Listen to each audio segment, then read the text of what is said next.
What's up? Just wanted to come and talk a little bit about Callisto Protocol, a game that I should have really streamed, but I'm also sort of glad that I didn't. Um, so this game was on PlayStation Plus. It was a free game this month, along with this Wild West game and then Farming Simulator, but I don't really give a shit about them.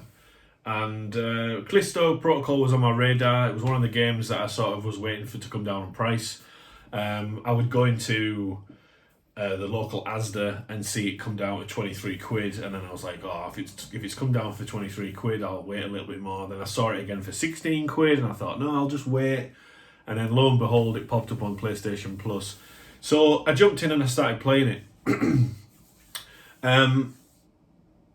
Right up my street. It's a horror game from one of the creators of Dead Space, or the creator of Dead Space, I can't remember. And when the game released, it was criticised. I feel like it was probably, I think, a little bit harshly criticised, but I sort of bought into that a little bit, and that's why I didn't sort of go, well, I'm not going to pay the 70 quid to play the game, I'll just wait. Plus, I was already in that sort of New Year's resolution where I was saying to myself, you know what, too many games are coming out broken and unfinished. I'm getting a little bit sick of these broken promises and being let down all the time with games coming out with bugs and glitches and crashes and not being, the full product at release. So I've said to myself, you know what, I'm going to wait on games this year. And I've been doing really well. I've only played Resident Evil 4. I did a playthrough of that on the channel. Dead Space, did a playthrough of that on the channel. I'm playing Tears of the Kingdom, but I'm right at the very end, just exploring now until I get bored, and then I'm just going to just jump in and beat the last boss. And currently playing Star Wars Jedi Survivor, because that was on sale this month. But Callisto Protocol, I couldn't put it down. I really enjoyed it. I mean, there was a few growing pains at the start. First of all, the game is probably one of the most beautiful games I've played this generation. It is unbelievable. The graphical detail and the production value that's gone into that game is ridiculous. $162 million, is a big amount to put into a game. It definitely shows. Do I think they should have spent that much? No. I think that's just ridiculous money to spend on a video game, considering the game's length as well. I finished the game in 14 hours, but I really enjoyed it. The more I played it, the more I enjoyed it. I mean, the combat at the start of the game, when you just have a baton, is so repetitive and boring. The fact that you just have to hold left or right and you're instantly invulnerable. You can just, even if you're not sure what's behind you, you can just press left or right. You just hold left and right, and then instantly you'll just do a dodge. And that's what the combat felt like at the start of the game.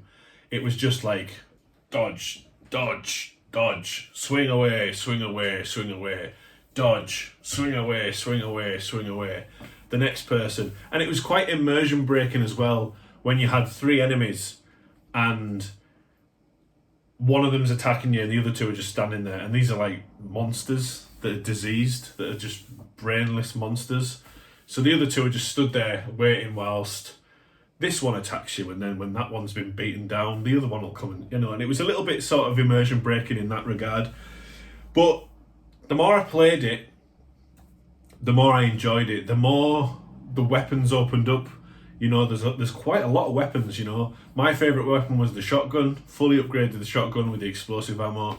Really enjoyed that. Really enjoyed the fact that once you started getting guns, you would do the combo with the baton, and then you'd get this target, and then you could switch to quickly draw your weapon and shoot a limb off. So the combat did get a bit more interesting, but I thought it was quite easy in the regard that you just dodge, hit, dodge, hit. There'd be a lot of times where it was frustrating as well, where you would get, I died a lot. The game's quite difficult, but that was mainly to do with the combat. The combat's the worst and the best part of this game. I really enjoyed it towards the end, but it was very frustrating all the way through. It was frustrating combat. But like I say, the graphics are unbelievable. Like, I've never played a game this detailed, and I just thought it was absolutely beautiful. The level design, it's very linear story. You can go off the beaten path, but not too much, and you do go off and get like collectibles and chests and stuff. Find these CPUs and hard drives that you can then sell at these like the UJC terminals where you can sell them, and then you can buy different guns or upgrade your guns. You can upgrade your baton. You know, so if an enemy blocks, you can just chop an arm off. I love the power glove that you can pick. You can just sort of pick people away, you know, bring them towards you and throw them on a spiked wall, or, you know, get these like explosive canisters and just throw it at them and explode them and stuff. So when you mix the hack and slash combat with the guns as well, I found that more interesting, and I had quite a lot of ammo at one point. And I didn't feel very sort of survival horror. I would have liked an option to have maybe expanded the inventory as well. The inventory was very sort of sparse, but didn't really sort of struggle massively with the game, just with the combat and like one hit kills and not being, you know, trying to be a bit sort of cocky with the combat and not be, you know, careful and paying attention with how many swings somebody's took at me, or, you know, that sort of thing. But the story's great. I love the story. You know, you're on this prison. You're a smuggler, but you crash land on the prison. You're already delivering this parcel there, and then you get thrown into the prison. You get falsely accused, and you're basically in this prison.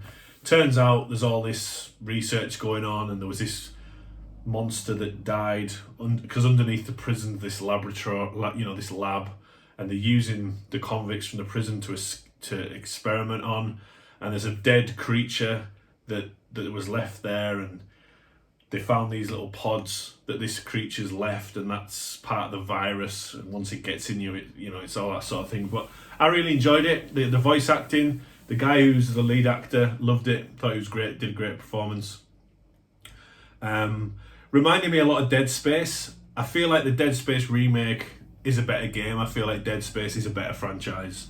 But there's a lot of parallels, a lot of similarities in the games. But I really enjoyed it towards the end. I actually give it a 4 out of 5, which is a great game on my scale. 1 is terrible, 2 is bad, 3 is okay, 4 is great, and 5 is amazing, must play.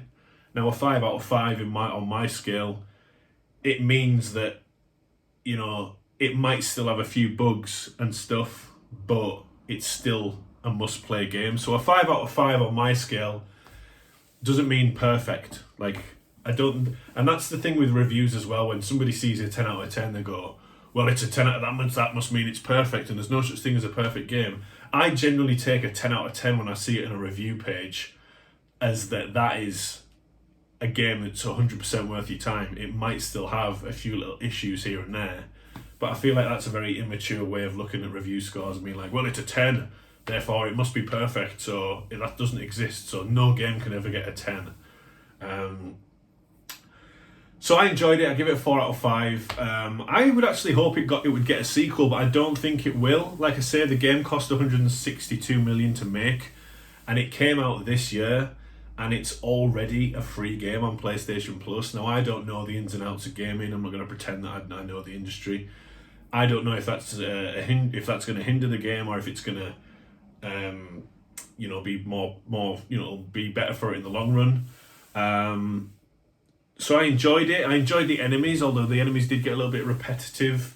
There was a few jump scares, so it was quite scary in places.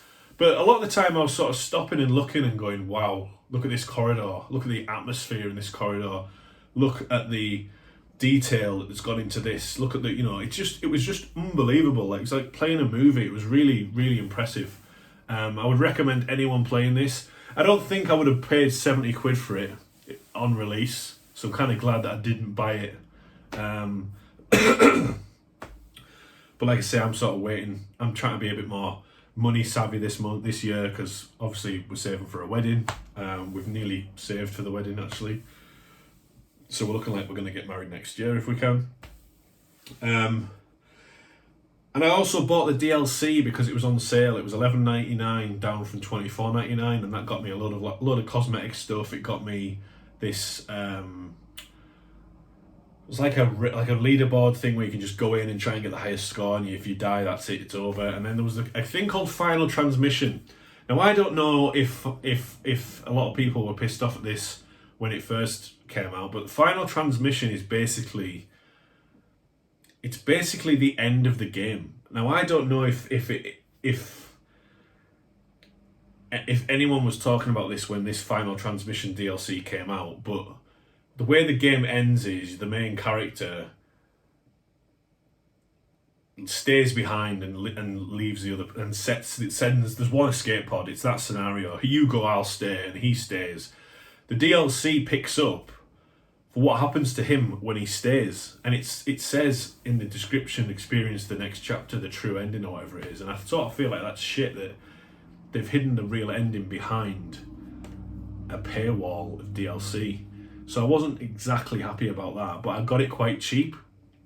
I enjoyed the DLC, but I thought that could have just been in the game to begin with, and I feel like they maybe sort of took that out and tried to sell it as DLC, maybe to get some of the money back because they had a ridiculous budget. But I'm glad I played it. I should have streamed it. I think it would have been frustrating to stream though, and I feel like it would have been like I was swearing at the screen a lot. I was screaming and I was fucking going apeshit. It was rage inducing, but I did enjoy the game.